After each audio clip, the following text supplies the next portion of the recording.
할렐루야, 여러분 안녕하십니까? 이렇게 영상으로 여러분을 만나고 또 말씀을 나눌 수 있어서 참 감사합니다. 다니엘서 1장 8절부터 21절 말씀을 가지고 다르게 살자라는 제목으로 말씀을 함께 나눕니다. 여러분, 기독교인과 비기독교인의 차이가 뭐라고 생각합니까? 여러분이 스스로 기독교인이라고 말하지 않고도 다른 사람이 여러분이 기독교인이라는 것을 알아볼 수 있을까요? 우리는 무엇으로 하나님의 자녀이며 그리스도인임을 드러낼 수 있을까요? 그것은 바로 우리가 하는 말이 아닌 삶과 그 태도를 통해서 드러낼 수 있습니다.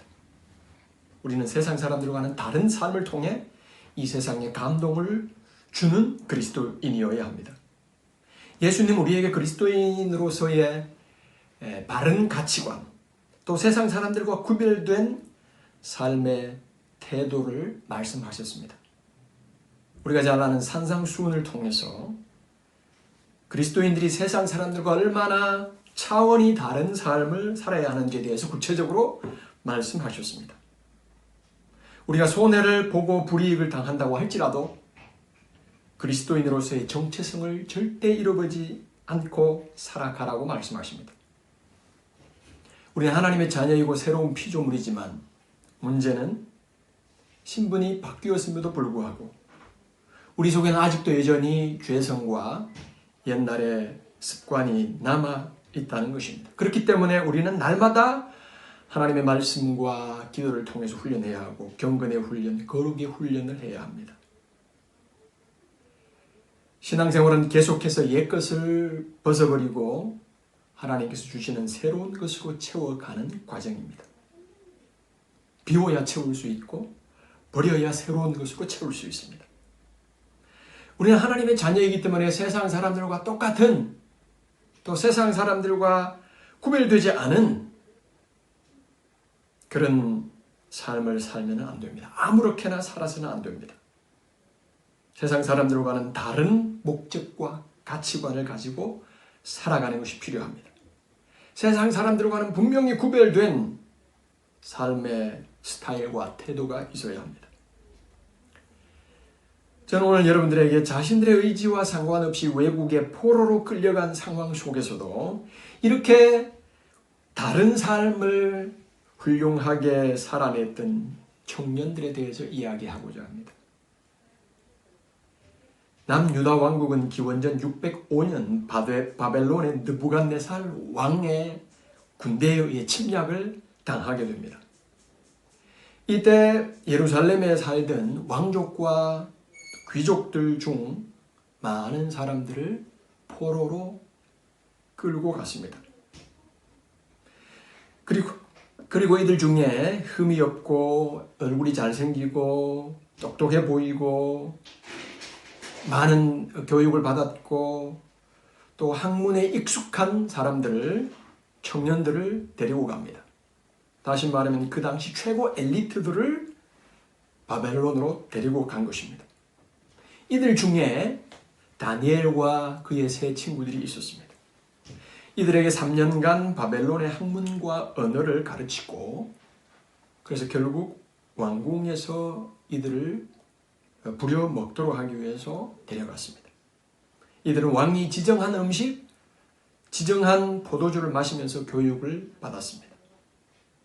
쉽게 말하면 다른 나라에서 온 청년들을 바벨론 청년들로 만들기 위한 교육이었습니다. 자, 이런 상황 속에서도 다니엘은 1장 8절 말씀에 보면 뜻을 정하여 왕의 음식과 그가 마시는 포도주로 자기를 더럽히지 아니하리라 라는 굳은 결심을 합니다. 그리고 자신이 더럽히지 않기를 환관장에게 요청합니다. 당시에는 신에게 바친 최상의 음식을 왕과 귀족들의 식사로 제공하는 것이 보통이었습니다. 다니엘은 이 사실을 알고 거절했던 것입니다. 또한 다니엘은 어려서부터 신앙교육을 받아온 바에 의하면 그 음식은 부정한 음식이었고 하나님이 기뻐하지 않는 음식이었습니다. 그래서 8절에 보면 다니엘은 뜻을 정했다라고 말씀하는데, 즉 그의 마음속에 하나님을 향한 분명한 목적 의식을 품은 것입니다. 다니엘은 아무리 좋은 음식이라도 하나님의 말씀의 가르침에 위배되는 것이라면, 그리고 그것이 자신의 신앙생활에 나쁜 영향을 주는 것이라면 과감하게 거절할 수 있었습니다. 여러분, 무엇을 먹느냐 하는 것은 상당히 중요한데, 왜냐하면 그것이 우리의 몸을 만들기 때문입니다. 또한 먹는 음식뿐만 아니라 우리가 평소에 접하는 문화, 사상, 음악, 예술, 우리가 눈으로 알게 모르게 접하는 모든 것들이 우리의 생각과 행동에 영향을 주기 때문에 그것들을 잘 구분하고 분별해서 받아들이는 노력과 지혜가 필요합니다. 인터넷에 돌아다니는 수많은 정보들이 다 유익한 정보들이 아님을 우리는 잘 압니다. 신앙생활도 마찬가지입니다. 우리 기준에 맞다고 하고 맞지 않으면 하지 않는 그런 것들은 하나님께서 기뻐하지 않습니다.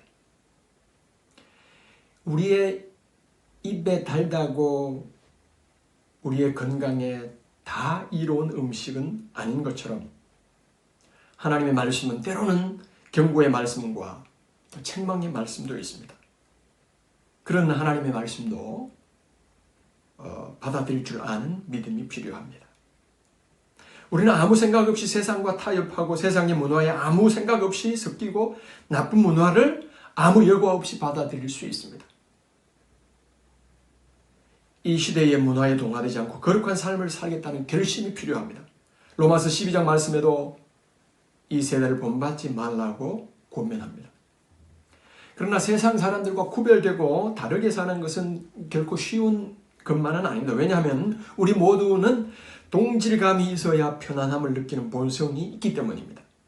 구별된 삶은 어렵습니다. 그러나 우리가 하나님을 위해서, 하나님의 영광을 위해서 구별된 삶을 살겠다고 결심하면 하나님께서는 그 사람을 도와주십니다.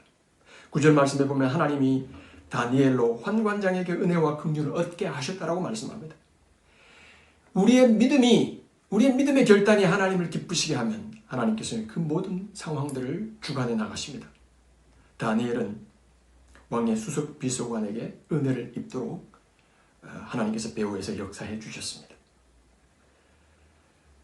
여러분, 오늘날 우리가 포기하고 버려야 할 왕의 진미와 포도주는 과연 무엇일까요? 그것은 하나님이 기뻐하지 않는 이 세상의 온갖 불의와 부정직과 탐욕과 세상적인 방법, 세속주의, 이기주의일 것입니다.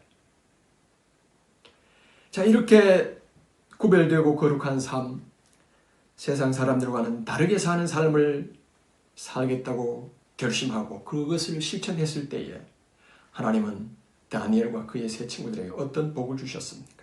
17절 말씀에 보면 하나님은 이 네 소년들에게 지식을 얻게 하시고 또 모든 학문과 재주에 명철하게 하신 것 외에 다니엘은 또 모든 이상과 꿈과 비전을 깨달아 알았다라고 말씀합니다. 정해진 3년 교육 기간을 마친 후에 모든 청년들은 바벨론 왕 앞에서 구술 면접 심사를 받습니다. 자, 이런 과정 속에서 왕은 다니엘과 그의 세 친구들의 지혜가 바벨론 전국의 자문위원들보다 10배나 뛰어나다는 것을 알게 됩니다. 하나님은 믿음으로 살기로 결단하는 사람들을 그렇게 살 수 있도록 도와주실 뿐만 아니라 마침내 그들을 탁월한 믿음의 사람으로 세상에 거룩한 영향력을 끼치는 사람으로 세워주십니다. 다니엘은 그 이후 바벨론 국가경영 자문위원으로 활동하게 되었습니다. 그리고 그 이후에 다니엘은 느부갓네살 왕을 비롯해서 7명의 왕들이 거쳐간 59년 동안, 그렇게 오랜 기간 동안 왕궁에서 일했습니다. 그리고 이스라엘 백성들이 다시 바벨론으로 돌아갈 때까지 바벨론의 영향력을 행사하며 하나님께 쓰임받는 인물이 될 수 있었습니다. 하나님은 이렇게 다르게 살면 다른 은혜와 복을 주십니다.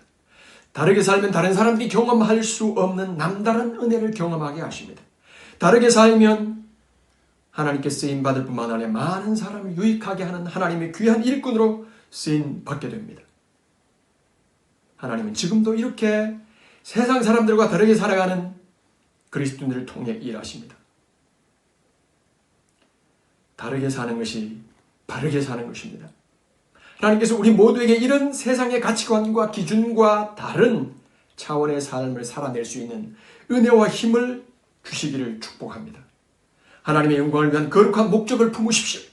세상 사람들과는 다른 삶을 살겠다는 거룩한 결심과 그 결심을 실천하십시오. 그러면 하나님께서 여러분 모두를 탁월한 사람으로 사용하실 것입니다. 하나님의 복과 은혜가 여러분 모두에게 함께 하시기를 기원합니다. 감사합니다.